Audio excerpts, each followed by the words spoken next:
on his way. Devil is on his way. Devil is on his way, motherfucker. The devil gonna make you pay.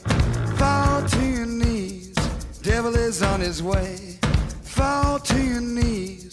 Devil gonna make you pay. Fall to your knees. Devil is on his way. Mountain Murders is an Appalachian true crime podcast. Some content may not be suitable for all listeners. Listener discretion is advised. We say fuck a lot. Hey guys, welcome back to Mountain Murders. I'm Heather. And I'm Dylan. Wow. Yes. You're feeling saucy on this Mother's Day. Yes, for every pound I lose, I get that much more sassy. Oh, damn. Ooh. Ooh, watch out, folks. He's on the keto diet. That's right. I can tell your little body's shrinking before my very eyes, Dylan. Oh my goodness. It is a high protein, very low carb diet, and I must say, it makes you almost poop yourself sometimes.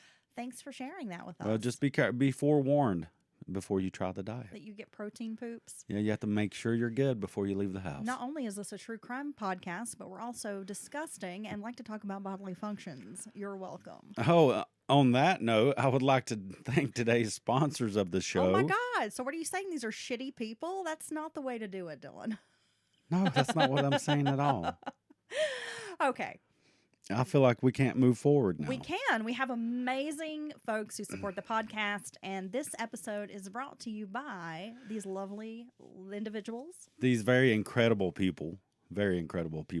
I would like to thank Amanda, Melanie, and Laura. They make the podcast possible, Dylan. Yes, for their sponsorship over there at Patreon. It is Mother's Day, so I would like to say Happy Mother's Day to all the mamas, the baby mamas, the fill-in mamas, the daddies filling in as mamas, anybody out there who's ever loved a child like you were their mama. Happy day to you. Yeah, wow. That's a great way of saying it. I like to be inclusive because there are a lot of folks out there, Dylan, who have unique circumstances, perhaps, and they deserve a thank you, too. You guys are awesome. It's true. If you're doing for a child every day, loving them and all that stuff, filling the role of said mother, congratulations. I always tell Dylan he's kind of like my substitute mom. Dylan gives me the kind of love and nurture I've never had before. That's just because of the way I wash dishes. In some ways, you're like a little mama to me. Is that weird to say? No. You're just so loving. I'll be your mama. Okay. Let's not get into that right now. People say we get creepy, Dylan. So we're not trying to be creepy. Before the show started, we were joking around a little bit. Dylan wanted to make some edgelord types of comments. And I was like, no, I don't think we can say that. And he's like, yeah, but it's funny because we both have a fucked up sense of humor. And I think we both share that sense of humor, especially when we're dealing with troubling topics, because it's how we can handle trauma that we've experienced in our life. So we have to laugh about it, right? To get through. And I think a lot of people feel that way, but I don't want to be offensive. But I do want to preface that today's show, it is hard to talk about this without some element of comedy or joking a bit about it, if that makes sense. Well, yeah, it's a heavy subject, most certainly. And we would like to go further and say if you've ever experienced or survived domestic abuse or witnessed it as a child and it left a traumatic mark on you, which I'm sure it will because it does. It does. Then this may not be a good episode for you. Yeah, this is a trigger warning. Today's episode does contain discussions of domestic violence and sexual abuse. And like Dylan said, if these topics are, things that you just don't care to hear about, feel free to skip this episode. We will not be offended. We want you to take those steps for self-care. But I think it also, we talk about mutilation, and it can make somebody feel better about their perpetrator. I mean, they've seen the case material we'll be discussing today. It's right there in the headline, right? It's the show name. Right. So they know where we're going with this. Again, sometimes it's hard to talk about this case without making a few jokes. Oh, well, I'm sorry. There's going to be some off-color jokes here. I mean, I don't know how. I can't even think about this case and it's not going to be, towards victims or anything like that. Well, it's tricky. Well, and I will touch on a bit of that as well, Dylan, as we go through the case. But again, hope everybody has a fantastic Mother's Day. You are in our hearts. You are all amazing people. And as Dylan always says, we love you. Dylan, are you ready? This is a juicy case. Are you ready to get into it? I am ready to jump in with both feet. Okay.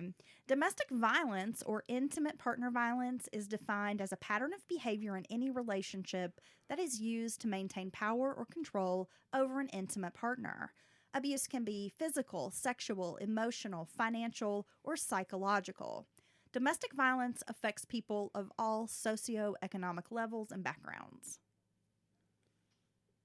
Dylan, would you like to give us a little background about Manassas, Virginia? Because that is where our story takes place today. So why don't you set the scene a little bit? What do you know about Manassas? Well, yes, Manassas, beautiful Manassas, Virginia, is located in the northern part of the state, right? It's about an hour out from Washington, D.C. Yes, it's Suburb.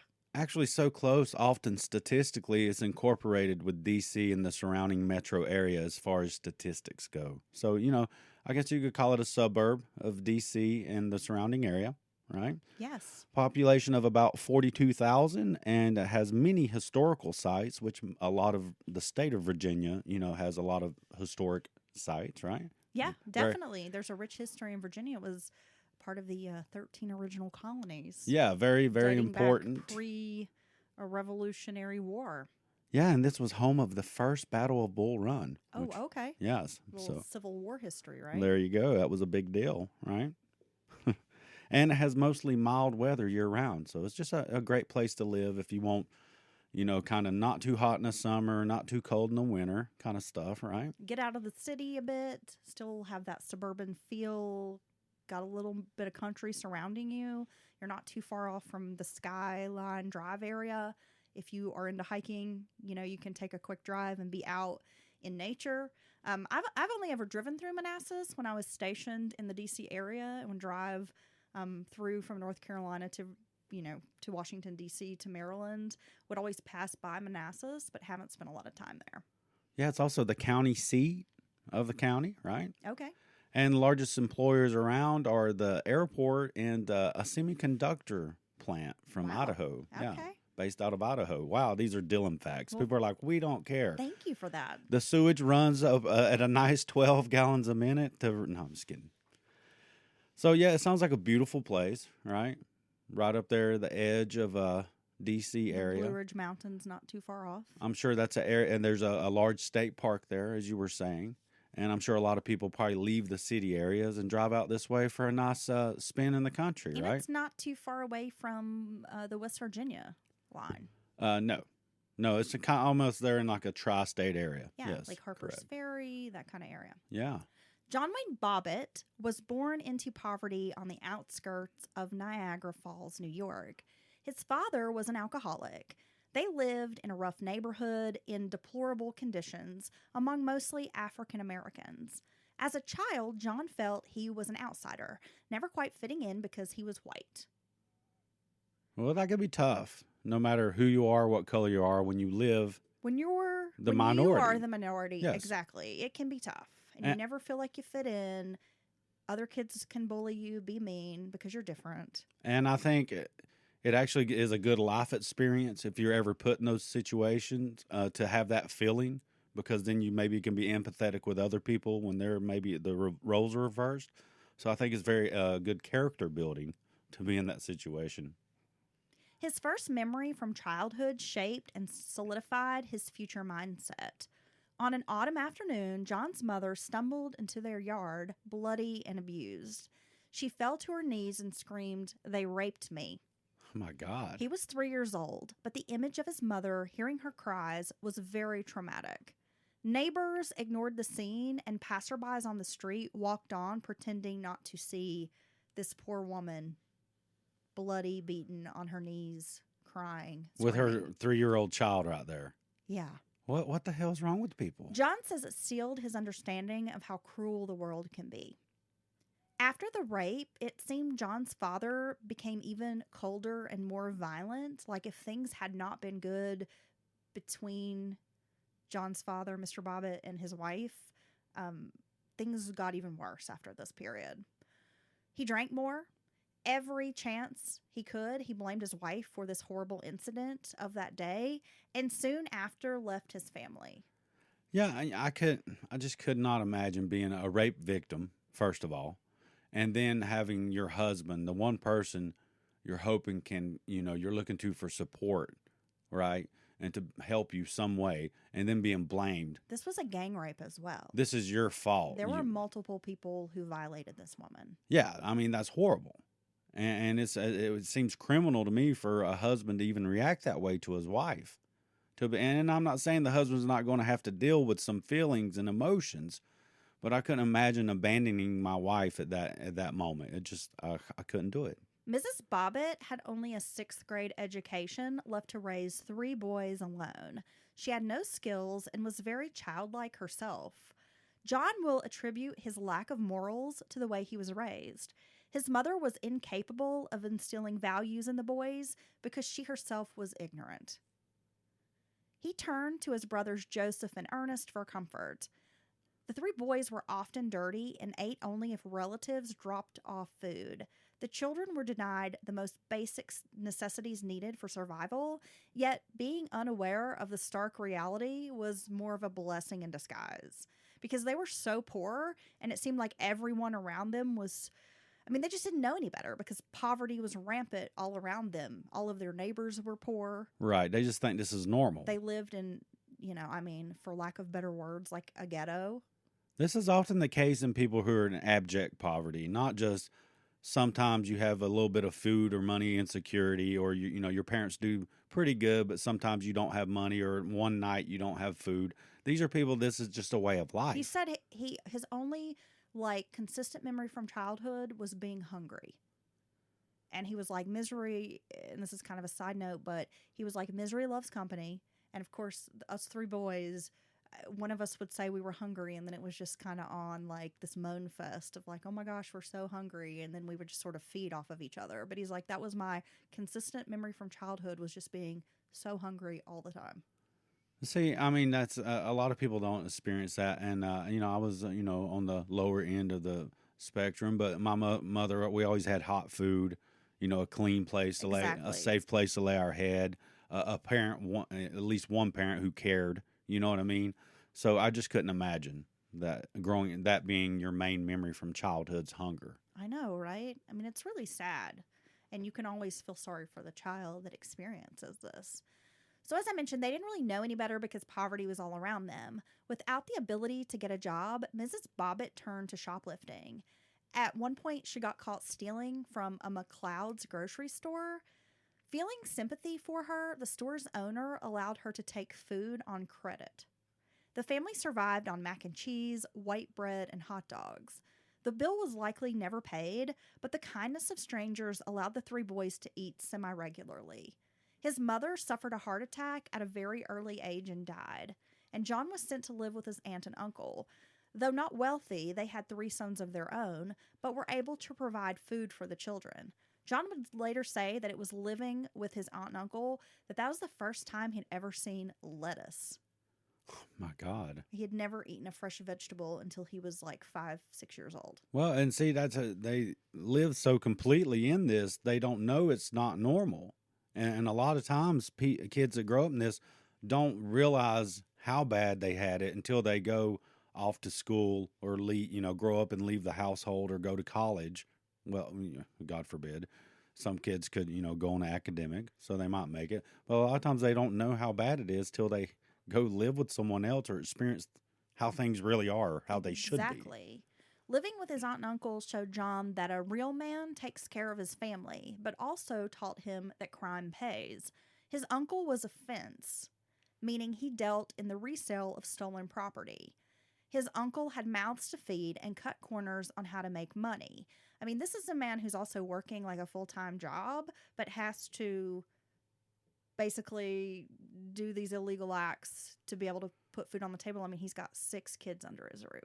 Well, that's a lot. Right? John went from extreme poverty to living in a home where crime funded the food on the table and kept a roof over his head. His uncle's lax attitude towards the law taught John early on that sometimes laws were made to be broken. Desperate times call for desperate measures. Men who boosted items would drop by at all hours of the night, and the house was also like a safe haven for wayward relatives. When someone needed a place to spend the night, his uncle would gladly take them in. One of the relatives perpetrated a terrible crime against John when he was just 5 years old. When his aunt and uncle were working or asleep, this relative would isolate John from his siblings and cousins. This relative was quite sadistic and enjoyed not only sexually abusing John, but also beating him and urinating on the boy. That's horrible. I didn't want to go into too much detail about this, but one of my resources was a book called Forever Scarred, which is John Wayne Bobbitt's own words. And it's so horrific. Like, it made me sick to my stomach, the details of what this relative did to this poor child. Well, I mean, just what you said right there in those couple of sentences. I mean, I just don't know. That's a monster. It's some of the worst abuse I've ever heard of, honestly. After a period, this relative began forcing the boys to watch as he abused the others in the household. So not only is he abusing John, but he's abusing the other brothers and his cousins, and he's often making them watch while he abuses these children. Damn, son, man, you just wish somebody would speak up, and they're probably scared to death, though. They are. He would threaten, "I will kill you. No one will believe you." I mean, he had these boys incredibly frightened, and because he was so sadistic They believed nature, yeah. they believed this is a man who will kill us all. Oh, my God. So they lived in constant fear. Then one day, kind of out of the blue, this relative went to their church pastor to confess his crimes. And instead of being arrested, he worked out a deal with the pastor and was told to just leave the home.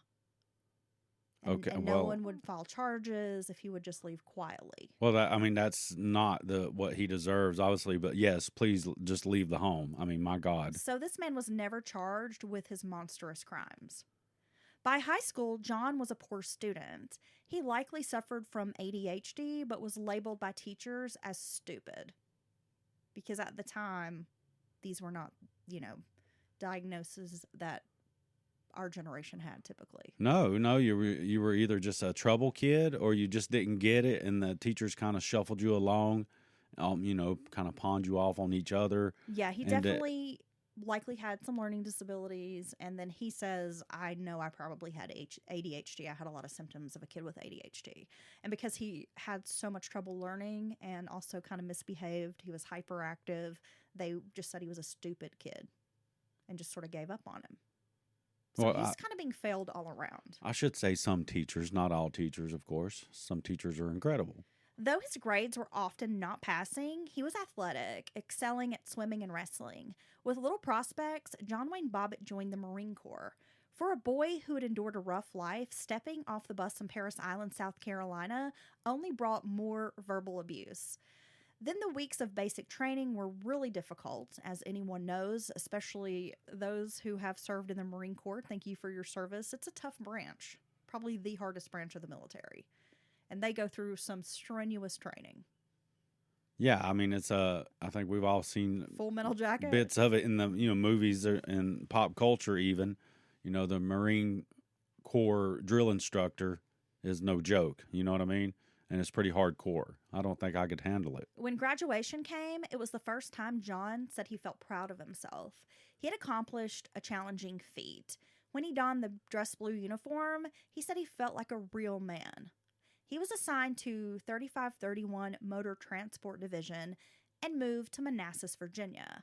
While in the military, John said it was the first time in his life he gave anything his all. And he's like, I sort of became like the ideal soldier.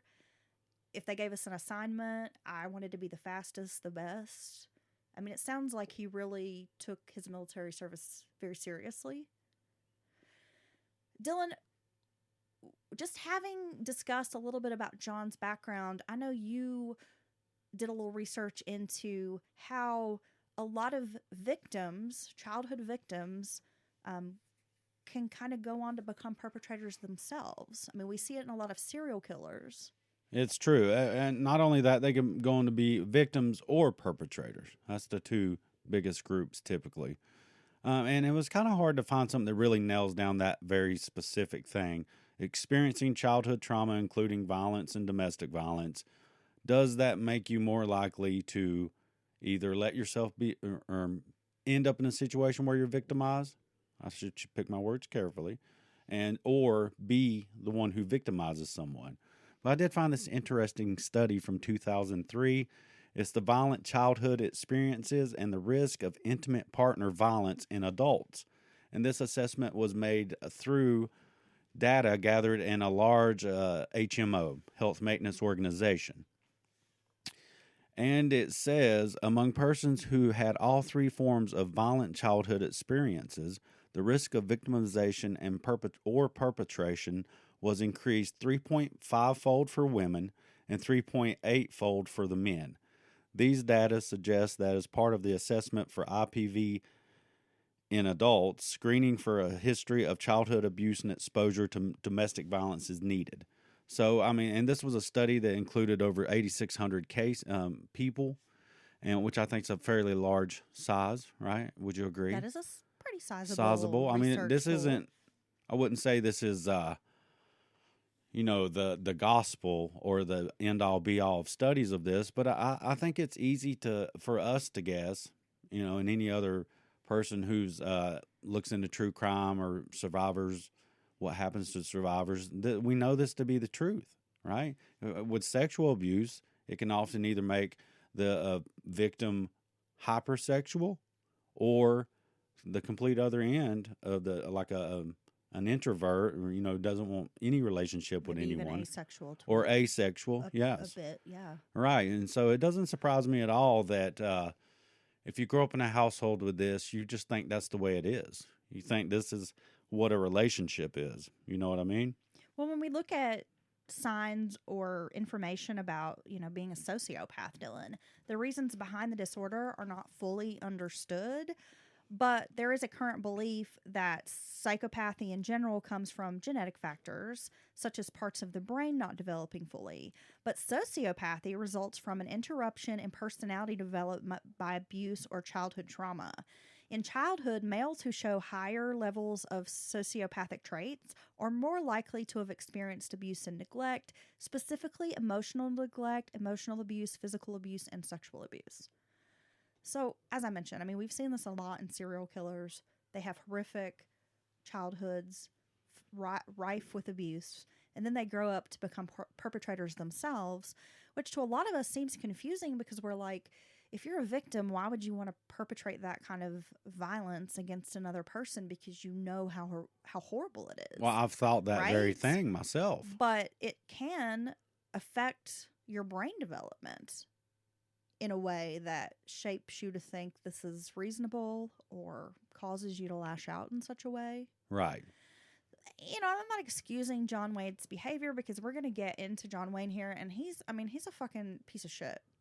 Well, I'm not going to lie. He is, but I think it's always interesting to see where people come from, and maybe helps explain why they react the way they do. Even that's not to excuse their actions, right? Not at all. Not at all, because that still makes you, because I think personally, and I could be wrong, that if you have been victimized like that, you should, seems to me like if you had any kind of moral compass at all, you should be able to catch yourself and say, my God, I can't do this to someone else. But, that's just me. But then again, as he's saying, he wasn't really raised with any kind of moral compass. His mother didn't teach him this is right and wrong. Well, and she was kind of, she was very childlike in her own right, and she didn't have the skills to pass this information on to her kids. Then he goes to live with an uncle, and they do go to church, and they do live more of a quote unquote like normal type of life. But they're still not but they're still, outside of the normal family. So, he was really, it seems like he never taught the difference between this is like societal expectations, this is right and wrong, these are the morals and values you should carry on into adulthood. Yeah, and like you said, it is about brain development itself at the youngest age. And I think I'm no expert, but I think you can literally not develop certain neural pathways or certain parts of your brain, that are as active as the rest because you didn't receive love or attention or just the normal stuff you typically get from parents. In 1993, John Wayne Bobbitt was acquitted of marital sexual abuse. However, in the book Forever Scarred, he admits he did force his wife against her will to have sex on multiple occasions. And on June 23rd of 1993, a crime took place that will forever remain a part of pop culture. Lorena Bobbitt took a knife and severed her husband's penis when she drove away, tossing his member into a field. The story made international headlines, became a staple of late-night talk show jokes, and remains one of the most notorious cases of the 20th century.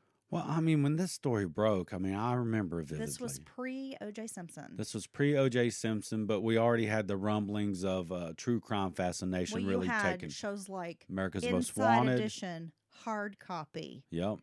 that were really pumping out these salacious headlines. Yep. And this was one of the first cases to be televised, to be discussed everywhere you turned. This was a headline maker. Well, I mean, okay, for one, If it bleeds, it leads, Dylan. their last name's Bobbitt. Okay, I mean, given the case, what happens and transpires during the case, I mean, you're already, got some material to work with on the late night talk shows. I mean, I remember being a little girl. I was probably 6th, maybe going into 7th grade, around that time frame when this story was everywhere. And I will admit, I loved the show Hard Copy. I came home from school every day, got a snack. It came on at 4 o'clock, and I would plop myself down and watch Hard Copy, and then I would go play, which I don't know if a lot of 12-year-old girls were doing this. Catching Hard Copy every day. But I loved it because they would talk about crime and just all this just crazy gossipy kind of shit, right? And I loved it because we all know I love trash. I've always loved trash. And I remember this being in the headlines and not fully understanding what was going on. Right. But kind of learning more about it and asking questions like my mom, what do you think? What is this? And having her kind of explain to me the situation and being fascinated by it. Yeah. And hearing a lot of women in my family joke, like, good for her. Well, Like she was, she's awesome. Well, there was that general kind of air about the story, that he did this to her, then she did this back to him as retribution. I mean, basically. Well, in all fairness, the mockery John Wayne received in the media was terrible. Newspapers and magazines were flying off the racks. To find humor in the mutilations of one's genitals is not funny, but perverse. While Lorena became a feminist icon of sorts, the mere mention of the name John Wayne Bobbitt would send people into a chuckle or like a laughing frenzy. This is true. So let's get into the real story of what happened, and you can decide. I feel like people are divided on this case. It's one of those cases where you're either kind of for her or you're for him. There's not a whole lot of... Most people that I talk to have a pretty strong reaction about it. They don't just say, oh yeah, whatever, because it is one of those cases. And I think a lot of men side with him because this is, in a lot of males' opinions, even in my research, men on the documentaries, police, medical community. Oh, it's the worst thing ever. Like, this is the worst thing that could happen to a man. Yes. Well, I mean, I think that's a natural reaction to it. But I never was like, in my mind, if you did these things to her, I don't know what to tell you, bud. You kind of deserve to have your penis cut off. And I guess on the flip side of this, Dylan, because, I like to play devil's advocate, kind of like to be fair to both sides. If this had happened to a woman, if a woman had been if her genitals had been mutilated by her husband, right, I feel like the world would have had a completely different reaction to the case. No, that's most certainly the case. Would have been the case. Maybe it was the 90s, and we'll talk about that a little more too, because that was a pretty fucked up time for women's rights. Let's get on with our story, Dylan. In 1988, John Wayne met a young woman named Lorena Lenore Gallo at a club for enlisted men to attend the Marine Corps Ball in Quantico, Virginia. Lorena was born in 1969 in Buque, Ecuador. She grew up in Caracas, Venezuela. Her father was a dental technician and provided a stable, middle-class home for his family. Like John, Lorena had 2 siblings, but by all accounts, Lorena's childhood was just a complete 180 from John's childhood. Oh, she interesting. Grew up in a stable, loving home, relatively big family, supportive parents, given all these opportunities, was loved, nurtured. Which is interesting because she's, lives in Ecuador. And I think people typically think, oh, America, people live better. So John had this poverty-stricken, horribly abusive life. And then Lorena had this happy, stable life in Ecuador, which, I don't think that. I know that I think a lot of times in some of these countries, the families seem tighter and happier than we do here in America. There's a lot of cultural differences. Yeah, just as far as it seems like the simpler their life is, like where you're just like worried about getting food every day, but everybody has plenty to eat and you're safe and dry. It seems like there's a burden that is missing from their lives. Well, in this case, Dylan, they were middle class, so it was right. So they're living good. Right. She didn't go without. Right. She had an abundance. If anything, if she wanted a toy or whatever, it was given to her.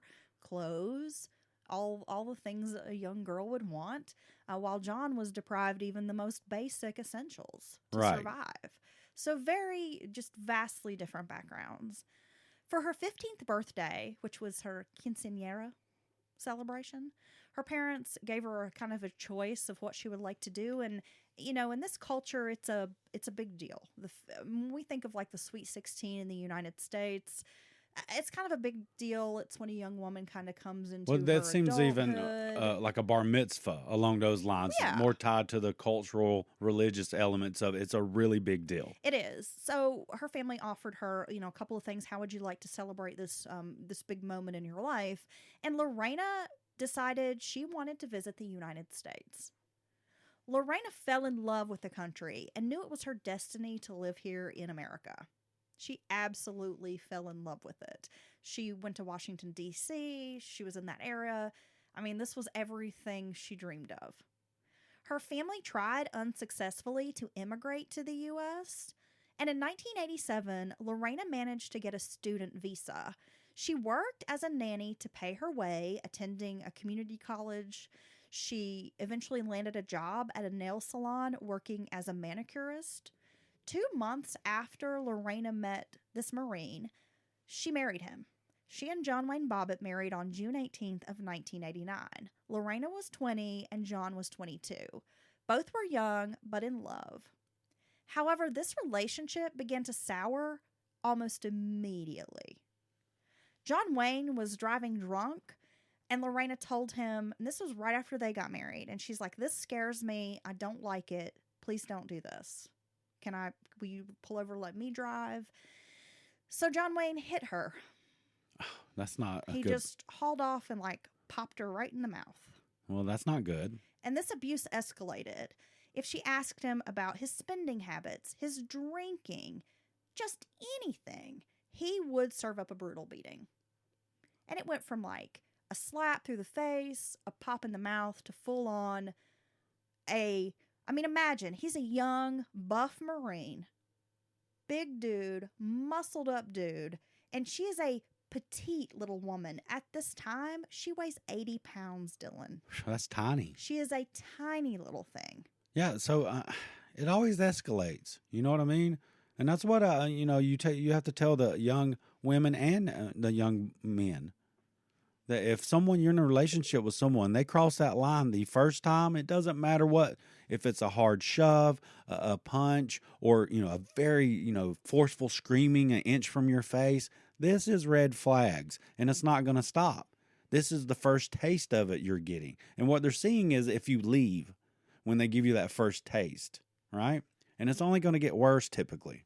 And think about this, Dylan. Marines are trained in hand-to-hand combat. He has been trained to fight with his hands. Yeah, I got to say the Marines, everybody that serves is very awesome. I couldn't do it, and I appreciate you serving. But the Marines are the ones known for whooping some ass, right? Hand to hand. They're the bad soldier on the block kind of thing. So here's this young beast of a man, and in his own words, John Wayne says, and I quote, "I was young, dumb, and full of cum." Nice. Which is obviously a crude saying we've all heard. It's a great mentality to be in. And he had that mentality. Right. So imagine 22 years old, fucking strong as hell, works out all the time. Oh my God, runs you're miles. imagining it. No, I'm not. Trust me, I've been around my share of Marines, Thank you for your service, but I'm good. Okay. But they okay, so no, can we say that maybe I've been married to military. I know how they this have works. a certain maybe mentality when They- they're fresh out of boot camp? Yes. You can't and tell them when- shit, And when you're a female sailor on a ship, right? with a bunch of Marines, you learn a lot. I will just say that. Right. So they are full of piss and vinegar, and maybe not emotionally Mature. Yeah. Okay. They have just a few things on their mind, Right. right? And being told or critiqued by a woman is not one of them. Not typically.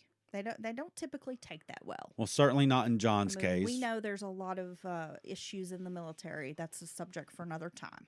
But I'm just saying. So we got to imagine. And then she's this frail waif of a little tiny thing.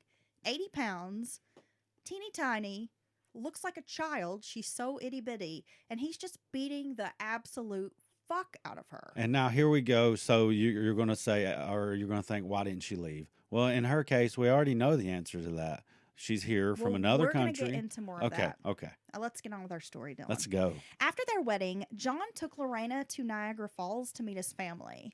His brother Tim, who had been an addict and criminal, because he considers his cousins to be his brothers. They all grew up together in one big house, right? So Tim, I believe, was actually a cousin, but he calls him his brother, was a criminal and an addict, and decided to move to Manassas with the newlyweds. John thought if he could bring his cousin to Virginia, get him out of Niagara Falls, this crowd he's running with, this bad element, he could come to Virginia, get a fresh start, turn his life around. Yeah. Imagine you're newlyweds. I'm the saying last that's thing just you not... want is your delinquent brother to move in, right? Yes. Okay. Exactly. That's only going to put pressure on their new relationship. Oh, and it does. Back in Virginia, in a tiny apartment, Tim began using cocaine, pills, and heroin. The couple had zero privacy. Lorena felt John was choosing his brother over her, and rightfully so. If they fought, Tim knew about it. If they had sex, Tim knew about it. This caused the couple to argue a lot, and John began to drown his troubles in alcohol. He described Lorena as a nagger. He's like, she would just nag and nag and nag and bitch and bitch and bitch. Now, whether that's true or not, I think a lot of men will say my wife's nagging me because she just asked you something simple like, can you please put down the toilet seat? She's nagging. Well, now look, But, Lorena, he said she's fiery. She's this fiery kind of Latin woman. She's mad. She's yelling. She's yelling in like language I can't understand. Right. And his just wanted to, whatever. And he starts drinking. Well, just and to he's sort of phase her out. He's making these poor choices that are not going to help their relationship, and he's dragging this addict, brother. Yeah. And no wonder of she's his. fucking bitching and Right. nagging. Like, who wouldn't? Nobody wants to live in this situation. Well, you're in this messed up situation. This tiny apartment, no privacy. He's using drugs again, so he's acting crazy. You know what I mean? And people who don't use drugs are like, "What the fuck?" Bringing shady people around. Yeah, Possibly exactly. things go missing in your house. Now, and for a man to be like, "Oh, my wife's nagging me," and it really be like she's just trying to communicate in the Exactly. But there is, and I'm not saying Lorena is this, but I must point out that type of woman who is just like, yeah, chewing on your ass constantly. I think you've lived with that type I of have, woman, and I'm and not going to say she was me. And she wasn't. I can say that even women know this type of woman. You've seen it before, and you're just like, Jesus Christ, give that. Well, mom always like, shit or get off the pot. Give that guy a fucking break. I've been around. I have women in my family who are like this. Right. That will literally go on a tirade, and you hear them for like 6 hours, and you're just like, shut up. Nobody. Why you're still like, talking about that? Be proactive and do something to make the situation different, or just shut the fuck up. Like, nobody wants to hear it, and I get that. So I'm not trying to discredit Lorena and say she was this nagging bitch. No, I'm not saying that. But I'm also like, she had every right to nag because it sounds like John's being a piece of shit. Well, this is a bad situation, and John's created it, and he's definitely not doing anything to make it better. It also sounds like an excuse because he wants to drink and party, so it's an excuse to be able to do that. That is it. You have to be honest with yourself. I'm drinking because I like to drink. Period. Nobody's making you do that. Exactly. So the more John drank, the lines of decent human behavior evaporated. It was like the couple went straight from I do's to I hate yous. toxic. In one particularly vicious fight, John attacked his wife in front of his two brothers, Tim and Bill. The brothers had to drag off a drunk John. He had Lorena on the ground, just wailing on her, slapping her, and kicking her. Like kicking her hard in the stomach. I would kick my brother's ass. I would not. No, that's not going to work. It was so bad that a security guard at their apartment complex was called after neighbors reported hearing the loud noises and the quote-unquote argument. I mean, this is a fucking... He's beating her. Beating. Yeah. John says, quote, "The cold, grim reality is that I was a scumbag all the way down to my ugly core." This is from the book Forever Scarred. Now, in June of 1990, Lorena had discovered she was pregnant.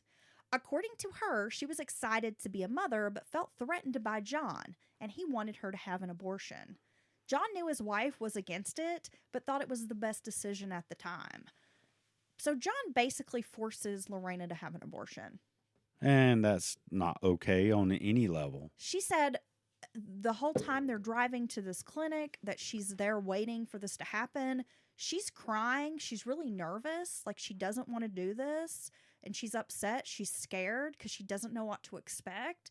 So she's, having this very emotional reaction. And instead of her husband comforting her, being a supportive, holding her hand, trying to talk her down, John's like making fun of her, laughing at her. That's disgusting. Yeah, just treating her very poorly in this decision that, this is a very monumental decision in a person's life. And he's just like making fun of her for having an emotional reaction to this choice.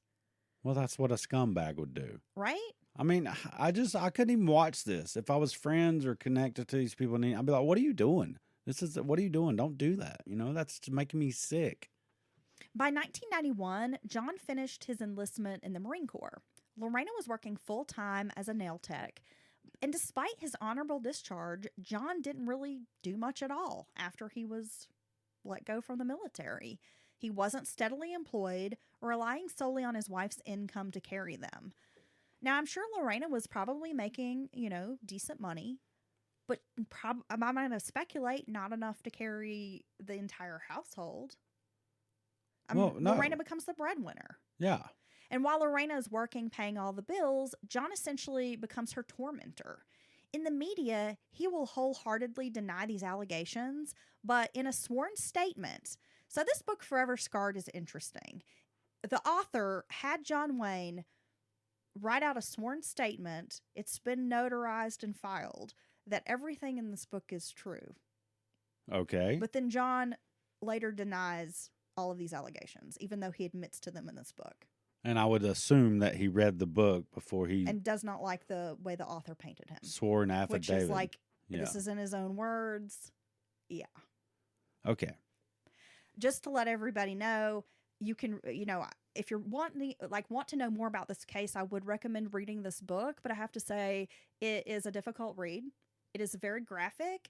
And I think it really gives you an idea of John Wayne, because he will describe assaults and these sexual assaults of his wife in almost pornographic terms, like he's writing for fucking Penthouse Forum. Oh, God. It is disgusting, and it was very hard for me to read without just wanting to spit on this person. See how, so if he, he recounted all this to the author, and then, of course, the author shaped it and ordered it and whatever, writers do to make it. And a lot of it is passages right that are like John's verbatim, own his own words. Yes. Okay, yeah. And then how are you going to be, and try to, be like, oh, that's not true after the fact. That's probably, It's a lot. It sounds like a lot. I don't even think I could read this book. So in his own words, Bobbitt will admit to both domestic violence and marital rape. He said, quote, "In 1993, I was a douchebag. Finally, after all these years, I can take accountability for that." Yet to this day in interviews, John mostly claims to have never beat his wife, nor did he sexually assault her. I think it's safe to say that John Bobbitt is a very complex character study, Dylan. Yeah, it seems that way. But according to Lorena, John raped her both vaginally and anally. This is your wife, and of course I know the rape's not about the sex, it's about the power and all that, and humiliating her and all that. But I just don't, come on, I don't understand how you could ever have claimed to love this woman and do this to her repeatedly. Now, as I've mentioned, Dylan, okay, this case is tricky because most people side with one party or the other. And I think both stories in their own way are compelling. I mean, when you hear about the way John Wayne grew up, it does definitely make you have maybe a bit more empathy for him or compassion. Right. Because Like, before I was just like, this guy's a fucking piece of shit. Fuck him. But the more I've come to understand about John Wayne, it does, I'm not going to say it changes my opinion of him, but it definitely shines some light on maybe who he was and why he is that way. well, it makes sense that he was that way. You know, I mean, it's not okay. It doesn't make it any better. And again, But- and with the story, I don't want people to feel like we're trying to steer you one way or the other. That's why No. I'm trying to bring both perspectives in and let our listeners decide what they think. So Lorena says he was the abuser, while John denies the abuse, and his lawyer paints Lorena as the actual abuser. Multiple sources around say that John admitted to them and often boasted about forcing his wife to have sex. He said he especially liked it when women squirmed and bled. That's not normal. This is what his Marine buddies are saying. And these are statements that are coming from friends and Marine buddies. This is what he would tell them. Yes. And, you know, they thought it was weird or disturbing. Like, why is that something you'd be interested in? Like, that's your wife. That's weird. Yeah, that's not healthy, and it's certainly outside the normal. What even a toolish guy would think about. You know, even a douchey guy would be like, "Whoa, dude, that's a bit too much." It's extreme. Yes. John says despite the arguments and physical fights, they had sex all the time. He would admit he was a greedy lover. Rarely did his wife enjoy the sex.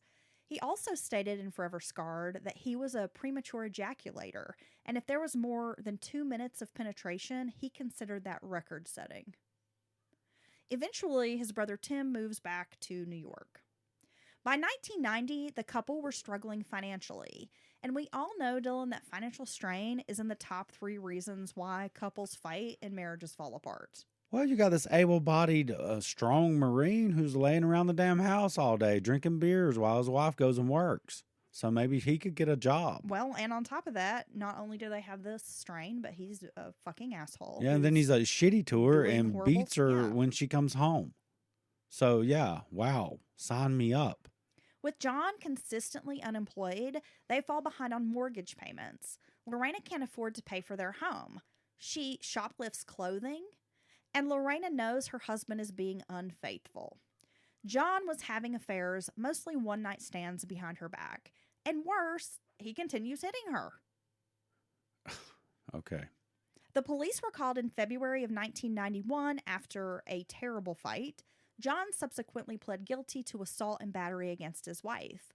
But once he agreed to go to counseling, the charges were dropped from his record. Multiple 911 calls will come up again later at trial. There were a total of 4 911 calls relating to domestic disturbances at the Bobbitt home. In the Jordan Peele docuseries Lorena, which I also watched for this podcast, Bobbitt's lawyer will say 3 of those 4 calls were placed by John. Though I don't believe that makes a difference or proves that she was the perpetrator of the abuse. John did, however, plead guilty to domestic violence charges, which were eventually removed from his record. So without those charges, Dylan, a lot of people look at it as more of a he said, she said argument. Well, I mean, okay, because that can happen in these situations. Like, you know, I mean, I'm not saying it's happened in this one, but sometimes you don't know what the truth is. Well, and the fact that he placed these calls, his attorney's like, he was the one being abused. He called the police. But I think there's a number of reasons why John could have made these calls. To get his wife to shut up. I've known of situations where a man would call after there has been an incident of domestic violence, would call, and then the police come to the house, and the wife is emotional, and Yup. maybe she's acting erratic, and then he can just stand there and be cool as a cucumber and be like, look how she acts. Look what she did. That's a typical move. Right? After he's, you know, terrorized and tortured her or all day, or, you know, just, you know, has her feeling so horrible about herself or about everything until she's in this emotional state. And then, yeah, like you said, look at her. This is what I have to deal with. And then for some dumbass male cop to be like, oh, okay. Yeah. And then next time she needs help, they're like, oh, well, you know how she is. I mean, that's how that shit goes. That happens. Yeah, we've heard many stories about it. That's done to women. Though John went through counseling in October of 1991, the couple separates. They wouldn't stay apart for long because about 6 months later, in April of 1992, they get back together. At the time of their reconciliation, Lorena was in the process of filing for a protective order against John. I mean, this is such a toxic relationship, Dylan. It sounds like it's never been good, you know? I'm afraid that maybe she ended up in this relationship like, hey, I've met this guy, you know, he's cute enough, a Marine and all that stuff, and I'll marry him and I get to stay in America. I'm not saying that was her sole motivation, but I do believe that might have been part of her motivation. We're going to get to that here in a minute. And sadly for her, she picked just the wrong person, man. This has been toxic as fuck for a long time. Oh, and I must say, I said that happens to women. That happens to people in relationships. It does. This is certainly not gender specific abuse, and we know the roles. You have the abuser and you have the victim. That's the only titles that matter in when you're talking about these relationships. So yes, that happens to everyone in relationships. Well, and I think it's a very relevant topic for today, considering the Johnny Depp Amber Heard trial. Well, that's and being splashed all over media, and we're seeing a lot of people say violence can happen against men. Domestic violence can also happen against men. But men can also be victims.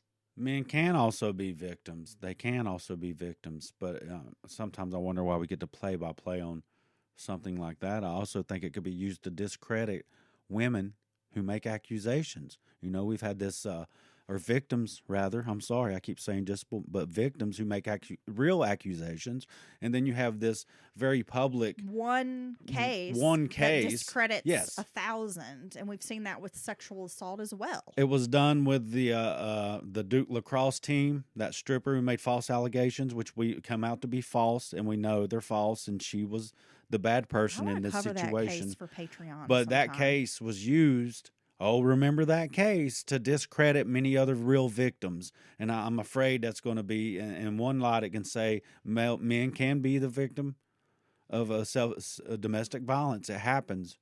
But I'm afraid it could be used to discredit real victims as well. But this is a terrible relationship. And I think we've either probably known people who've been in the situation, or maybe you yourself have been in a situation like this, folks, where it's just an absolutely toxic relationship.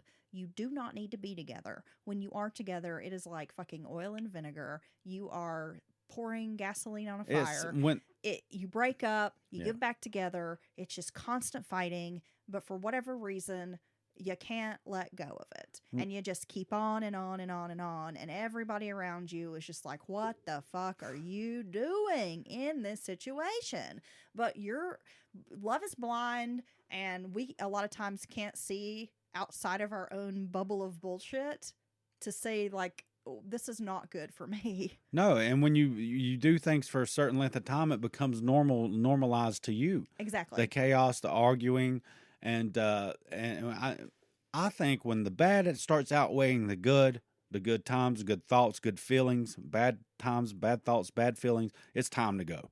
And that doesn't matter what it is. It doesn't even matter if it's there's not physical abuse, or if there's verbal abuse, or you just don't like that person and they don't like you back, and you both know it. You know, I lived in a toxic relationship for a very long time. I was with someone for some years, Dylan, that I felt like things were not bad necessarily, right? But we were just like roommates. You weren't happy, and either. We both weren't happy, but things weren't like terrible. But even then, you're at a point where you're like, but don't I deserve to really be happy? Do I want to live like this? So then when you are in a situation that's abusive, out of control, I mean, it does just create, it's just a fucking nightmare of a situation. Yeah, and that's kind of what's going on with John Wayne and Lorena. They break up, they get back together. She's still trying to get this restraining order against him because it's like a slow process. Yeah. While she's moving back in with him. See, I mean, that's just and they can't see this, or they refuse to see it, but everyone around them would be like, you guys shouldn't be together. You know what I mean? But Lorena thought John was the love of her life.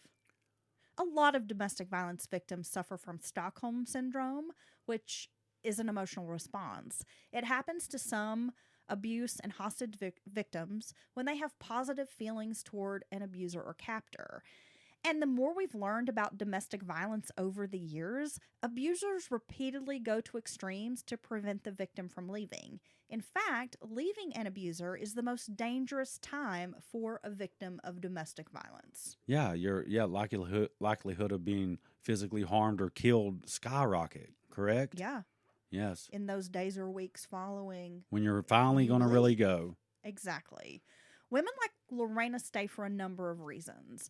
Now, we got to think about Lorena, Dylan. As you've mentioned some of this before, I'm going to touch on it again. Lorena has no support or family around. Her family is in Ecuador or Venezuela. Yeah, another country. Thousands of miles away.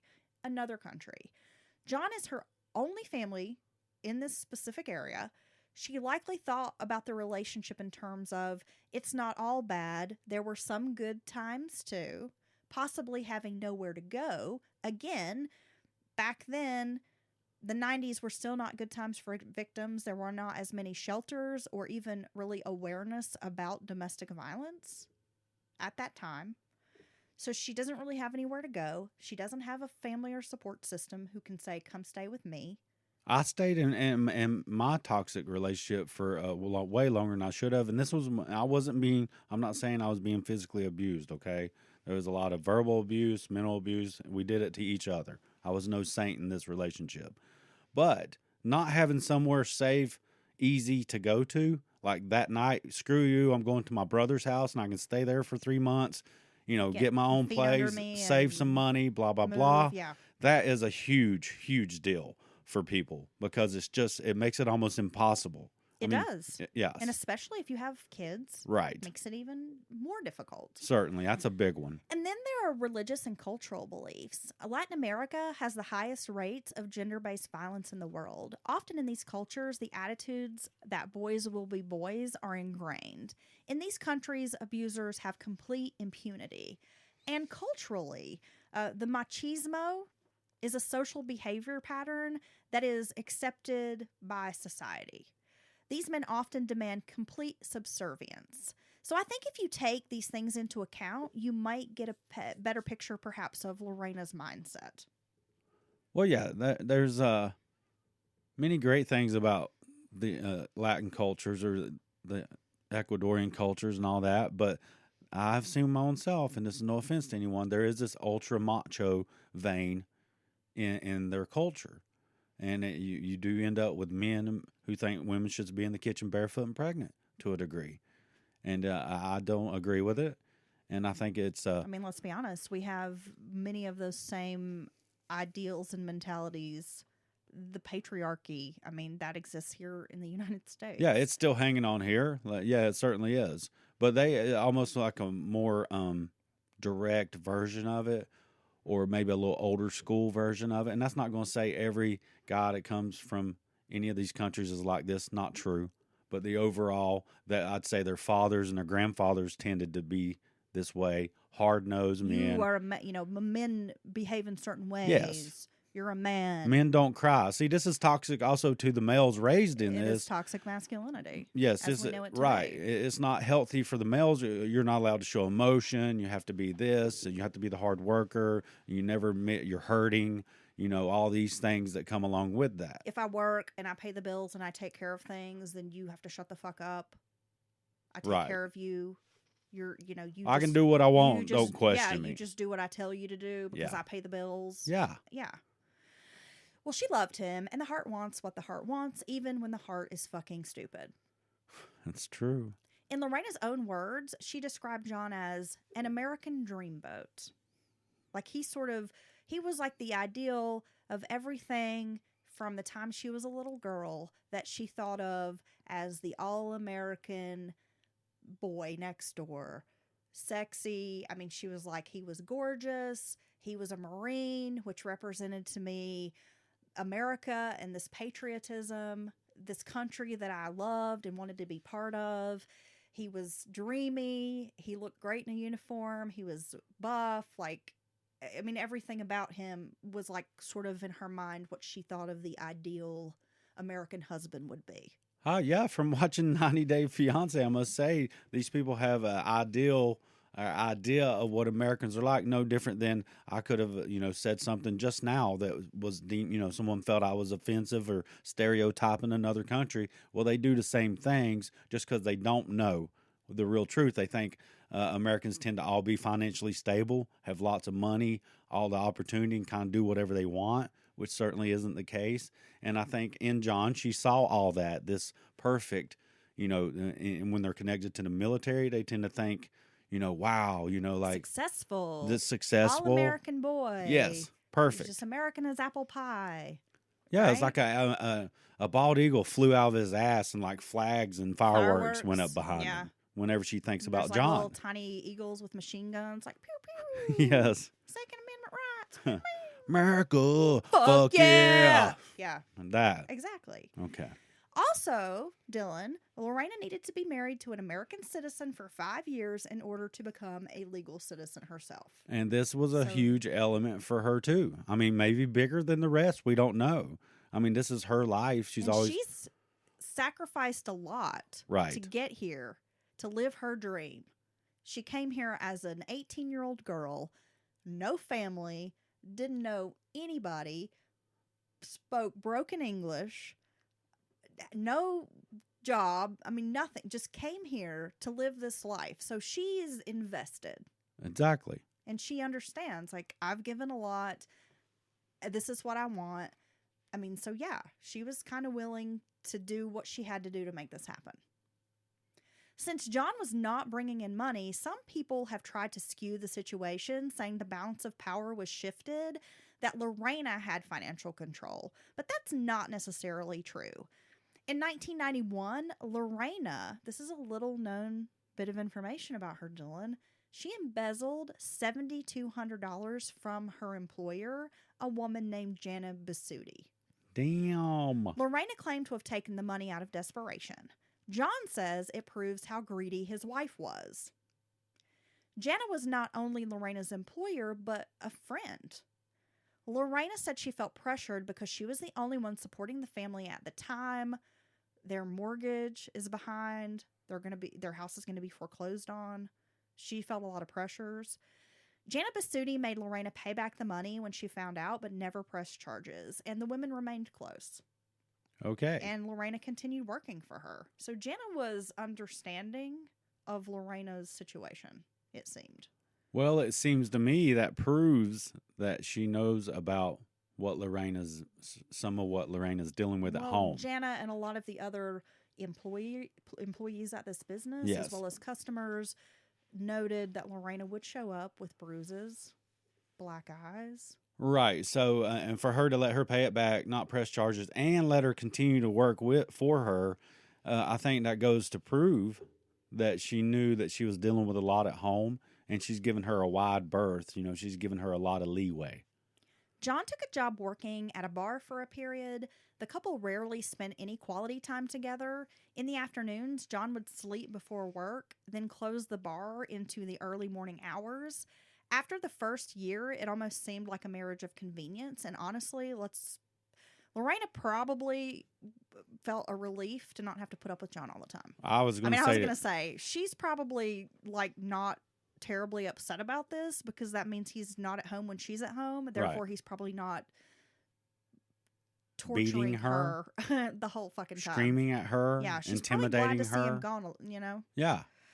So at the bar, John met a number of women and the philandering increased. When John would return home drunk in the morning, he often abused Lorena. I mean, he terrorized her almost every day. Well, I like it sounds like their lives are busy now at this point. And I like that John can still find time to abuse his wife and let her know that he's still thinking about her. God, he's a piece of shit. I mean, look, I know it's the first thing in the morning, honey, but I got to go to bed. You got to get to work. I have to work. Let me abuse you right quick so we make sure we get it in today. Here, I come crawling in drunk. Been screwing other women. And yeah, but I'm telltale signs that I've just came in from someone else's house. And right? I'm gonna beat you because when you bring it up, I'm gonna smack you around. Jesus Christ. By June 22nd of 1993, the couple had agreed to divorce. John went with his friend Robert Johnson to celebrate. Because, you find out your wife's leaving you. I guess that's the thing you do is you want to go party. Wow, he's hanging out with a blues legend. Right? Nice. Of course, you would bring that up. Some will say John was intoxicated, while he maintains he only had 2 beers and 2 B-52s. Oh. Which, if you're not familiar with that, it's Kahlua, Grand Marnier, and Bailey's. So it's like a little baby shot. Oh, It's that's not- cute. It's more like cordials. It's not like a heavy liquor shot. Now that's like liqueurs. Yeah, I mean, it's not like you're pounding back Maker's Mark. It's like 4. It's not Boilermakers, okay? It's not. That's like 4% by volume, dude. You'd have to have like 1,600 of those to fill a buzz. Well, according to John, he would just have a little baby So, shot. I just want something to make me feel warm and cozy I inside. just had this little shot in my sippy cup. Oh, do you have a little sippy cup? Can you warm this up? Do you have a flannel blanket? Tell me a story, Unk. Yeah. It tastes What the like, fuck, This John? tastes like chocolate milk. So Okay. you take shots of whipped cream and go home and beat your wife. What the fuck's wrong with you? Okay, moving Why on. do I feel like you need to be in like a Thunderdome situation with John? I'll go with John. Like you and John need to be like in an MMA like arena together. We will. The first thing I'm gonna do is kick him in his dick. I thought you would just butt him with your big head. Well, I don't want to kill him. I'm a fan of the headbutt. I don't want to be in. So both jail for Robert murder. and John returned back to the Bobbitt home after being out for hours at the bar, allegedly not drinking that much. Right. Yeah. John set his friend up on the couch with a pillow and blanket. Then he went into the bedroom where Lorena was asleep. In his own words, John described violating his wife as the Ecuadorian Express. Okay, that's disgusting. Trust. Forever Scarred is a disgusting account of John's actions. Okay. Like I said, it like physically made me ill to read his accounts of these assaults and described in these pornographic terms. So again, the Ecuadorian Express is just an example of John Wayne Bobbitt's mentality. Okay. Okay. Disgusting and childish and just horrible. So that's what it Yeah. is. So he pulls back the covers and jumps on Lorena. We can speculate what Screaming all aboard. we It's a piece can- of shit. We can speculate what went down. Yeah, he raped her. I mean, that's what it sounds like. He did. Afterwards, he fell asleep while his wife lay there bawling.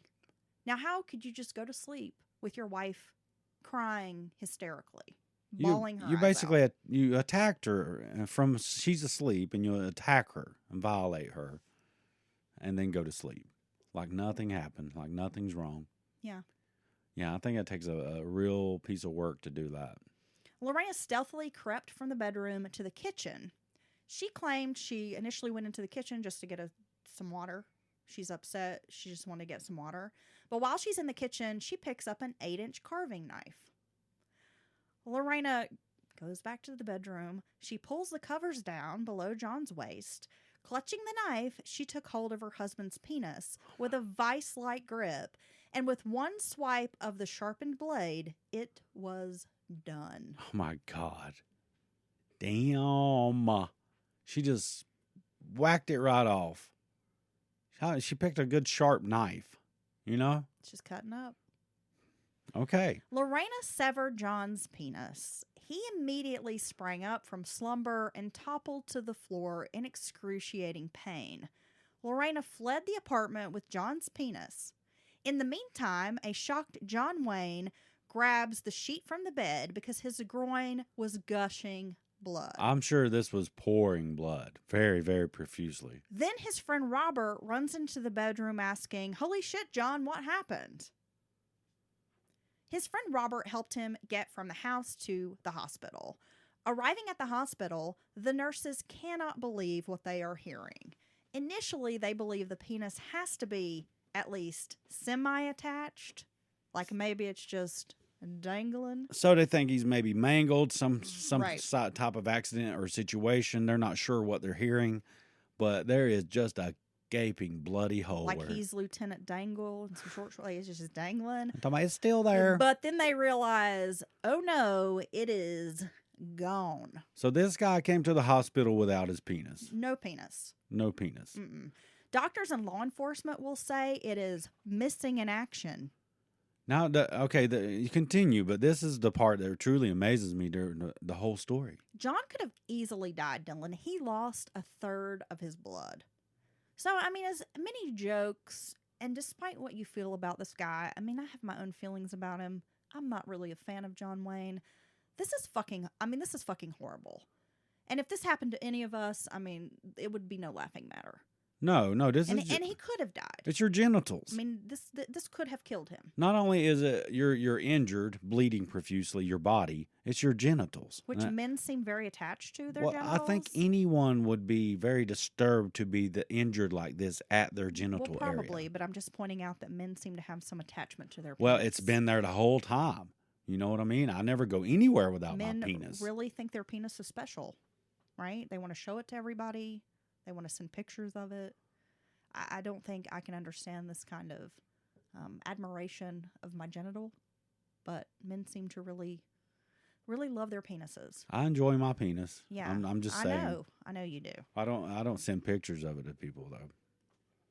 Thank you for that. I do make sure the lighting's just right when you see it though. That might cause some marital issues. Some backlighting. Okay. So anyway, I mean, no matter how you look at this is a fucking terrible. This is just bad. He's injured, severely injured Yes. at the hospital. Lorena's MIA. Now, oddly enough, and I don't know where this came from, Dylan, law enforcement and doctors speculated that perhaps Lorena had eaten the penis. I mean, like, on what planet is this a normal assumption? Do women just go around eating peni? I mean, what are we doing? Well, I guess at this point she's cut it completely off. They're Yeah. like, anything's possible, right? I just remember my little grandma. She was like, she shouldn't have thrown it in the field. She should have just put it down the garbage disposal. Yeah, I know. Damn, son. Yeah, I know. I mean, that's the kind of shit I heard, during this time. All right, moving along. So by the time John is at the hospital, Lorena is already telling police where they can find John's discarded penis. Further down the road is the nail salon where she worked and fled that night. Lorena said, quote, "I'm not a vindictive person because I told them where it was." Okay. By them, she means the police, who sometime after 4:30 a.m. clutched their loins and went digging through the overgrown roadside grass for the missing part. Yeah. They found it, put it on ice in a Big Bite hot dog box from a nearby 7-Eleven, which was across the street from the field. Whoa, it's in a hot dog box, bro. Called the Big Bite. Oh I my mean, God. You can't really talk about this case without laughing You a can't. little I mean, bit. they got like a hot dog Just carton. can't make this shit up. Put ice in it, and they went and found a penis and put it in the hot dog carton, like you're getting your favorite gas station hot dog at the hot spot, right? With I the have chili. to say, man, I loved some 7-Eleven hot dogs. When I was pregnant with my daughter, for some reason, I wanted to eat hot dogs from the 7-Eleven because Okay. they're pretty good. So they've recovered said member. And put it in the hot dog box, right? And they rush it to the hospital, where in a 9.5-hour feat of urological and plastic surgery, it was reattached and restored almost to full function. That's amazing. I mean, that's the modern. It's amazing. If you check out, and I highly recommend watching the 4-part docuseries Lorena, Jordan Peele, I mean, he's wonderful, put this thing together and speaks with these doctors, and just listening to the urologist and the plastic surgeon, like a microsurgeon, like discuss what went into this surgery is nothing short of a miracle. Oh, well, no. Well, think about it. It's the penis and what the penis's function, all the blood flow. I mean, initially they were planning, like, we're going to have to put his get a big fix- toe, right? They were going to use his big toe. No. Yeah, and they said they could at least he'd still have to trim the nail. That it would, but it's still at least something would be there. Do you exist in this world, Dylan? What? Oh, What is wrong with it'd be you? easy to clip the nails right See, there. you're too much. Okay. No, they were saying they were going to have to basically sew it and fix it into a way that he would, like, pee as if he were female. Okay. Like, Right. It would almost be like how a female's anatomy works, right? So they were going to have to basically restructure what he had I mean, left. there's a big term for it, but of course I'm dumbass and didn't write it down and probably couldn't pronounce it if I did. So they were surprised. Sorry To about the be- loud booming sound. I feel like that might have been Rufus. Was that I don't know. Rufus? I don't know. So they were thinking that it's not going to be anywhere near normal. We're going to have to basically fashion him something to at least pee out of so he doesn't die. Yes. Let I alone mean, the doctor specifically was like, I was going to have to perform this operation, and I was thinking like he will have to spend the rest of his life sitting to pee. right. Let alone any sexual Right. contact or any of that. All that stuff would be gone. So the question on everyone's mind is, why did she throw it away? Lorena told the New York Times, quote, "I tried to drive the car, obviously, but I had this thing in my hand, so I couldn't drive. I had to get rid of it." Oh wow. I mean, it's logical, Okay. right? She can't drive and hold this dick, so No. she just Well, throws is it it out a the stick? window. Because if she's an automatic, I would argue that she can drive holding the dig. I like to have my hands at 2 and 10. If she's shifting gears, I understand. Yep. I mean, I don't know. When Lorena Bobbitt was arrested on the night of June 23rd, she told police, quote, "He always have orgasm, and he doesn't wait for me to have orgasm. He's selfish." This statement would later come back to haunt her in some ways because it would be read at Lorena's trial by Commonwealth attorney Mary Grace O'Brien. When law enforcement searched the couple's home, they found rape counseling brochures on her nightstand. Lorena had also packed a bag because she was planning on leaving her husband that day. Okay, and so she's already in the I'm ready to go. I can't do this anymore mentality. And here he comes one more time, one more again of waking her up and assaulting her. Before she leaves. And she had enough, right? She had had enough. That's it. And man, I'm telling them, you can't be playing with the women from Ecuador and all that stuff. They will fucking cut you. It's true. You're going to have some women angry. Well, no, I'm just saying. I'm saying they don't play around. Well, he deserved to be cut. You know what I'm saying? I'm I not. mean, there's a lot of women that probably felt like he deserved to be cut. Well, I'm saying Like I said, I knew some women who felt like he you deserved keep it. poking the bear. And my nana was like, put it in the garbage disposal. Why didn't she do that? Okay, anyway. Play with the bull, you get the horns eventually. Well, during the trial, the Bobbitts revealed details of their volatile relationship and the events that had led up to this assault. Lorena stated that John sexually, physically, and emotionally abused her during their marriage, claiming, of course, that he flaunted his infidelities and forced her to have that abortion. Her defense attorneys, who included a lawyer named Blair Howard, maintained that John's constant abuse eventually caused Lorena to snap because she was suffering from clinical depression and possible post-traumatic stress disorder due to the amount of abuse she had suffered at John's hands. I mean, there's a whole show, Snapped. I mean, we know that's a thing, you know? We know that's a thing. It happens, right? That people can, like, that would normally not commit crimes can lose their fucking shit and have, like, this moment of, like, almost like out of body. Yeah. I mean, we've heard multiple people in these true crime cases describe having that experience. It's that true. You just lose your shit. Totally lose it. You're beyond control of yourself. And when you come back, you're like, what did I just do? Right?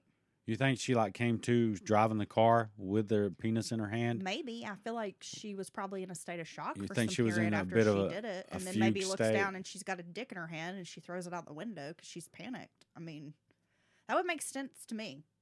But I'm no psychiatrist. I'm just saying if I were in that situation, I could feel like you would be in shock for maybe some period after you'd done this. She could be in some type of fugue state and literally not even remembering exactly what happened, but then having the, this stark reminder right here, like, oh my God, and then being like, what have I done? You know what I mean? Because, that's extreme Well, at when that I point. say she had a dick in her hand, I mean, it wasn't like she had this fully erect, like 9-inch penis in her hand. I mean, at this point, it's like. See, that's the thing. It's stopping her from driving the Just car. I'm wondering what's going on this here. little I don't feel like soft, maybe like an inch and a half, Right. fleshy. my flaccid penis would not prevent you from operating Mound. equipment. I'm saying. I can admit that. You know what I mean?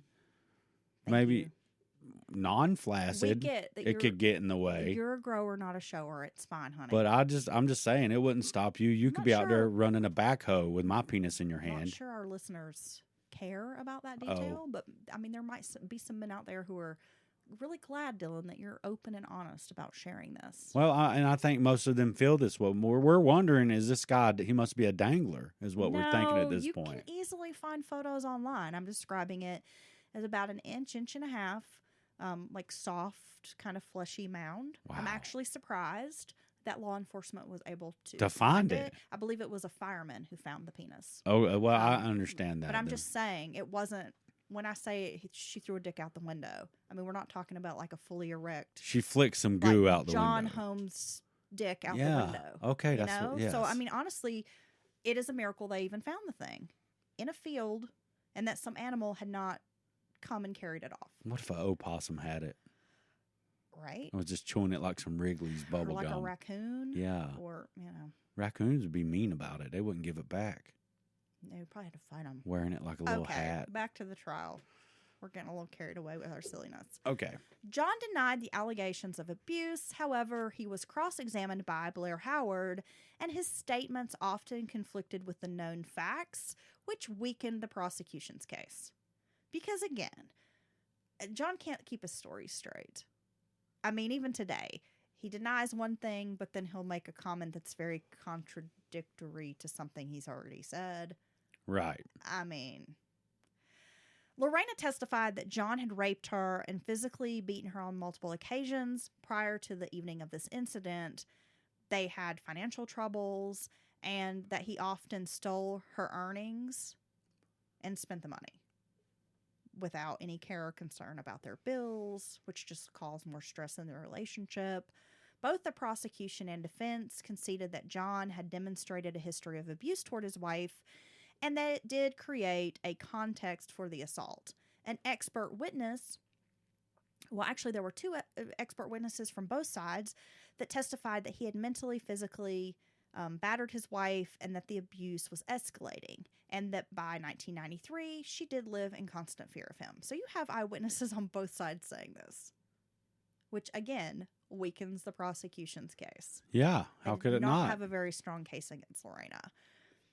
The defense strategy seemed to focus on Lorena's action as being a mix of self-defense and temporary insanity, constituting an irresistible impulse to the history and pattern of abuse and rape.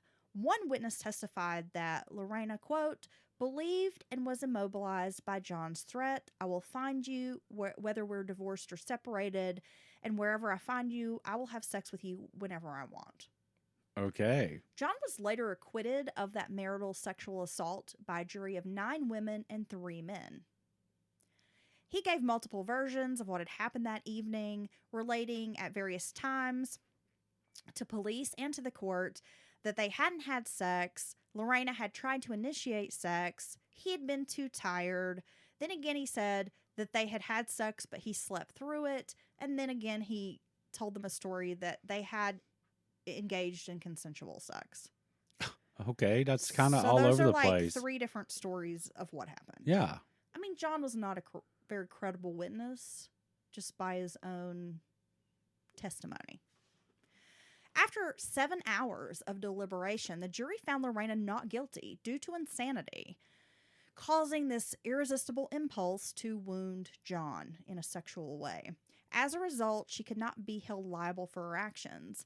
Under state law, the judge ordered Lorena to undergo a 45-day psychiatric evaluation at Central State Hospital in Petersburg, Virginia. And after she did this, she could be released. In 1995, after 6 years of marriage, John and Lorena finalized their divorce. It's about the time. story does not end there, Dylan. We still have some more things to discuss. Yes. Are you spent? Are you just spent on this story? Because it's like It's a lot. it's a lot to process. It's a lot, and I remember what a sensation it was. It was huge. You couldn't go anywhere without someone was talking about it. It's on every station, every news channel. And if I remember before OJ, certainly happened with OJ, this was very sensationalized to the point where everyone's discussing it. It's in the papers. It's on the news. It's all the water cooler talk. Everything. Everyone's talking about it. After we wrap up, I would kind of like to discuss with you, maybe as a young man at this time, Right. what your thoughts were on this case, because I know how it made me feel as a young woman watching this, and I would be curious about, as a young man, what were you thinking at the time? Okay. Okay, let's get back to this. So the story does not end here. As I mentioned, this story made national, then international headlines. At the time, marital rape only recently had been made a crime in all 50 states and was nearly impossible to prove in Virginia. Many in the media, including Ladies' Home Journal and The New Yorker, questioned whether, this was even something that could happen. I mean, wife rape, is that really a thing? What? Any woman who says no, it's rape, guys. There I mean, was- I don't get it. There was a column in the Penthouse magazine that was like, wife rape, who really gets screwed? Okay. There were a lot of attitudes that, if you were married, it was not rape. Like, your job is to submit sexually to your husband. That's not rape. Like, if you're married, you don't have a right to say no. Yeah, okay. I mean, that attitude was No, it's true. prevalent. Al Franken, if you remember him from Saturday Night Live, he even had a character, Stuart Smalley, and he implored Lorena to apologize to John's penis in one of the famous skits of this time. Howard Stern, notorious shit talker, right, offered John a guest spot on his 1993 New Year's Eve show and raised $250,000. What the hell? Apparently, I can't read numbers. To defray the costs of John's medical bills. Weird Al Yankovic wrote a song called Headline News, a parody song that mentioned the incident. I mean, it was everywhere. Yeah, there. John, I think especially, was constantly having interviews on different shows and stuff, and it just wouldn't go away. He was like writing out his 15 minutes with this. The Bobbitt case did bring attention to the issue of domestic violence and marital rape. In the aftermath of the assault, domestic violence advocates and feminist groups rallied around Lorena. In 1994, after she served that mandated period, the 45-day period in the mental hospital, she went back to her life as a manicurist. She later did hair and sold real estate. She attended her Catholic church regularly and kept going to community college, where she met a guy named David Bellinger. The two were study partners and friends years before they became romantically involved. She never dated anyone else. She was like, well, it was pretty hard to date when people were like, oh, you're that Lorena. Yeah. I mean, it scared a lot of men away. The couple now, they're together. They have a daughter. They live in a nice house. In the Jordan Peele documentary, Lorena's blonde. She's super polished. She projects this image of like a perfect upper middle class kind of yuppie mom in Manassas. She never moved away from this town because, according to her, this was her home. She felt like she hadn't really done anything that warranted, like, I should have to leave here. Right. Okay. John Wayne went on to star in pornographic films. This is great. There's John Wayne Bobbitt Uncut, John Wayne Bobbitt's Frankenpenis. Frankenpenis. He became a fixture on the Howard Stern show. Stern even said, and this is so disgusting, quote, I don't even buy that he was raping her. She's not that great looking. Oh, come on. What the fuck? What a Yeah, come on, Howard Stern, you piece of shit. piece of shit. Let's be honest. Stern's listeners helped raise money for Bobbitt to undergo a penis enlargement surgery, which he did. He had a reversal later, claiming it hindered his sex life. It was just too big. Oh my God. They made it too His big. Frankenpenis was too big. They were like, oh my God, it's alive. Okay. There was a lot of electricity involved in the surgery. After his pornographic film career fizzled, John Wayne attempted finding fame in the music business. He formed a band called Severed Parts in an attempt to raise money, but that was a very short-lived career, even shorter-lived than his porn career. He also made money autographing carving knives. Okay. Then Dennis Hoff, famed owner of the Bunny Ranch brothel in Nevada, infamous place, right? He's so gross. Hired Dennis is. him to be a greeter, a bartender, and a handyman, paying him $50,000 a year in salary. But John was fired. Oh my God. Hoff said Bobbitt was, and this is quote, a really stupid low-life creep. He said Bobbitt drank on the job and slept with the female employees, which was forbidden. He was like, and this is a quote, he's a nice, pleasant person with absolutely no brain. Okay. Just said he was one of the dumbest people he'd ever met. So he couldn't even hold down the mediocre job at the bunny ranch. No. Okay. John Wayne tried throwing knives with the Jim Rose Circus. The founder, Jim Rose, said, of course, John was not able to do this knife throwing act. So at one point, they just wanted him to stand still and they would throw knives at him. But he was like, John couldn't even do that well. Then John Wayne tried stand-up comedy, but bombed. He wasn't a big cut up on stage. Like my puns. Well, you might as well. So John's tried every career avenue, it seems, to profit or exploit the situation to make money.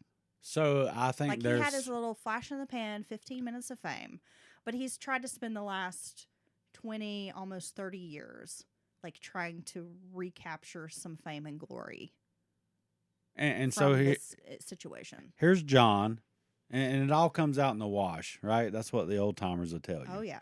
And here's Lorena, nice family. She's like you said, she's put together. She's got her shit going on. She's living a happy life, seeming successful. And then you got John, Quiet life. Quiet, great, normal life. And then you got John over here, he piece of shit, can't keep his shit together. And I think there's no question that he was leaning on Lorena financially at this point, you know. She was the only one who kept a job, worked, and kept bringing money in. And he's tried a million different things to exploit his little 15 minutes of fame. He could never just go away and just get a regular job and just, have a regular life. And when he was given a regular job, he fucked that up. He couldn't even do that. He can't even stand still and let people throw knives at him. John has been arrested since on other charges of domestic violence. One of John's ex-girlfriends, Joanna, said he tied to her bed in Niagara Falls in their apartment for several days and repeatedly raped her. John denies this.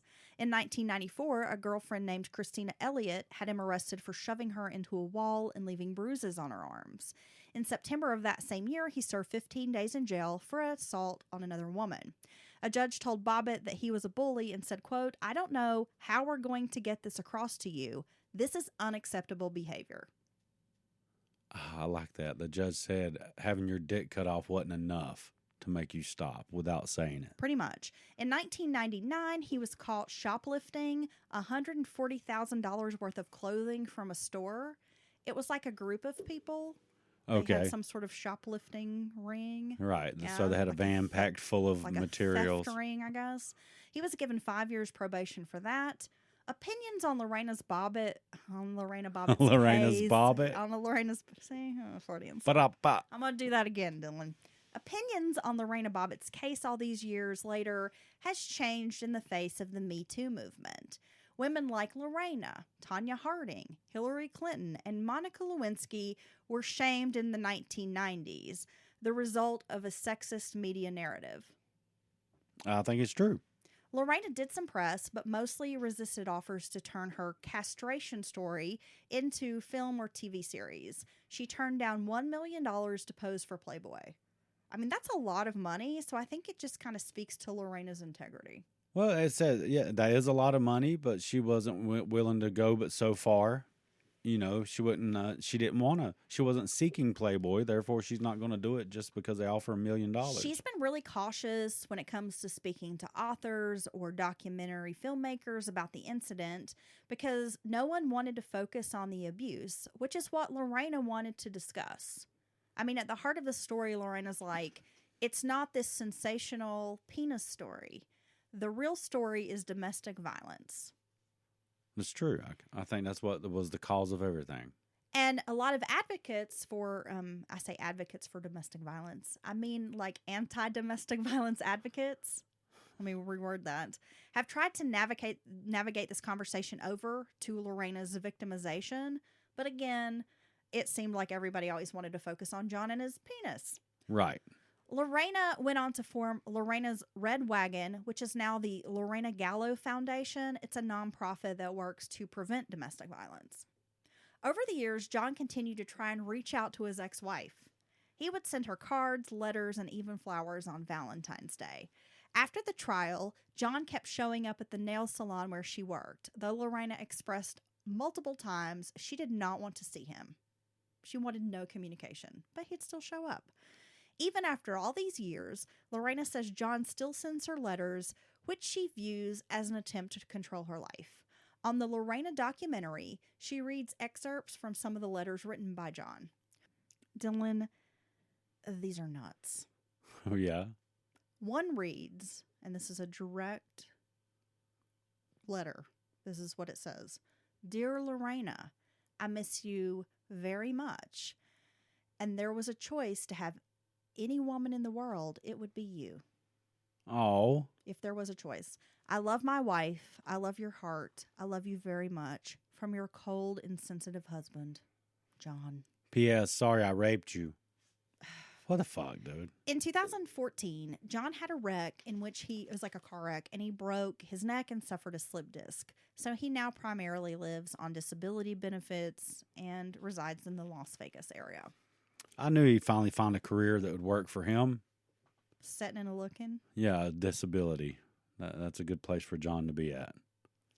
That concludes our episode on the Lorena and John Bobbitt case.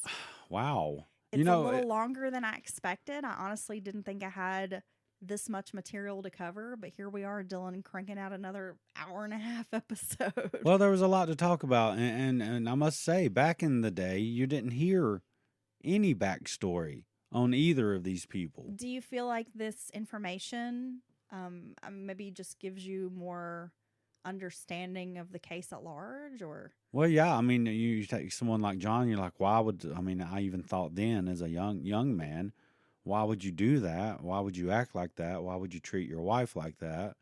And I guess I know now maybe why. It certainly doesn't make it okay, but I just don't understand how you are so brutal to the person you supposedly love. Right? Right. I mean, I don't know how else to say it. While you were just saying that, it makes me think of the very famous true crime case out of New York City where the guy threw acid on and I cannot think of their names. Oh my I'm so God, sorry this about old that. school story? Yes. Oh my God. She rejected him. He threw acid on her face, and then she ended up marrying him. He and they came were together back for like 40 years before he passed away. We'll have to look that up. There's actually a great But couple again, of great podcasts if this on is it. a person that you love so much, how could you do something like that to this person, right?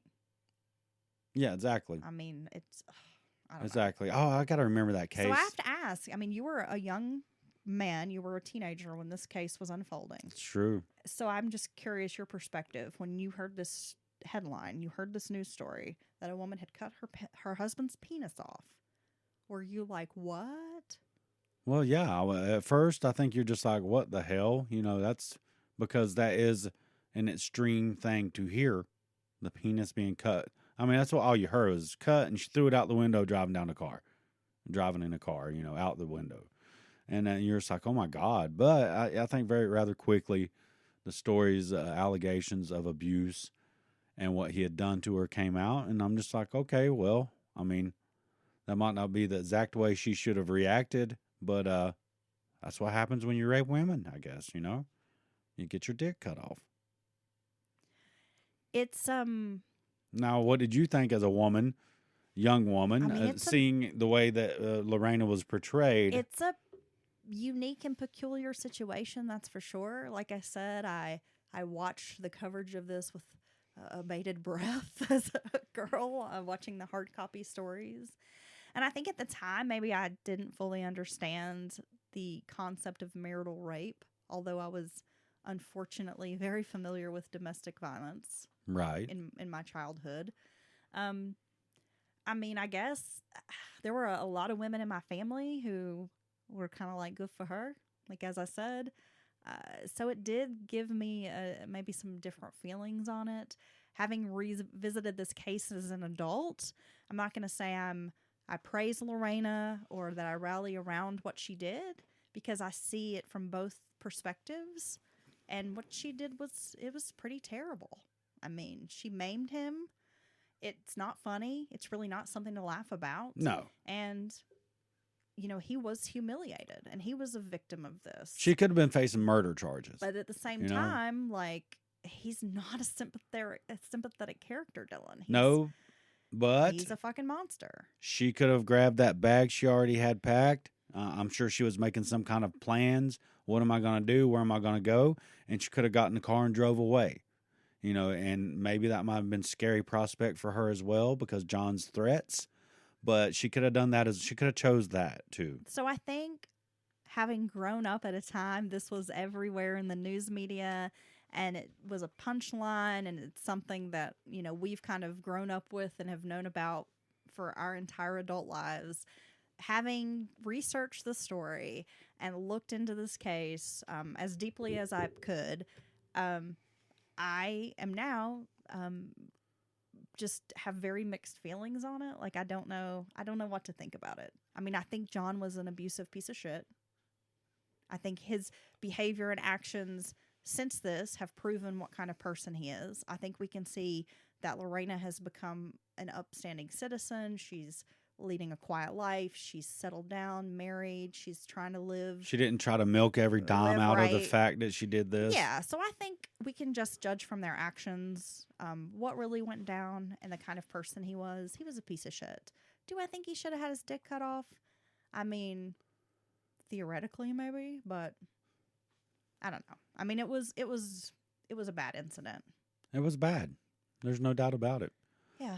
Well, so thank you for that, Heather. Now we have a little backstory on a very famous case. We do. Yeah, we do. And I had a lot of resources for this today. New York Times article, a Vanity Fair article I used, the Lorena docuseries, the Forever Scarred book. I mean, this was an intense case to get into.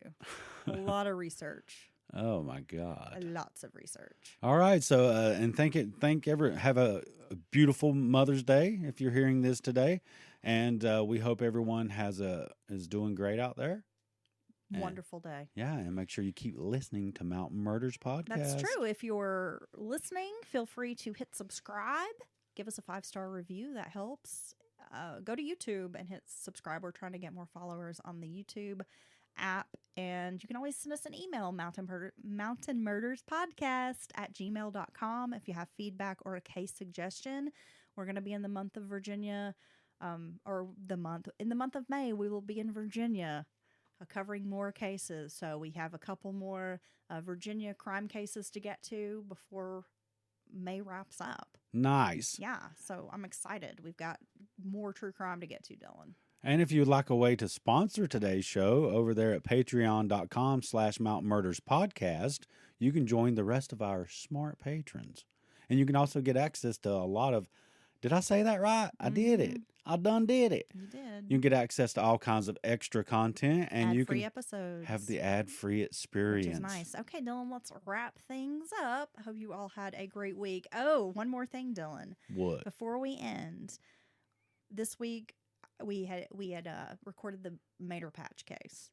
It's true. And I actually had someone email who had a close relationship with the prosecutor on that case. Holy cow. Knew the prosecutor who worked on the case at the time it was happening. No way. Small world. Wow, that's Right? incredible. Yeah, I was like, I got this email and was just like, holy crap, we got a message from this person. And I was like, dude, it's such a small world. You just never know who's listening. It's true. All right. Okay, y'all have a great week. Bye.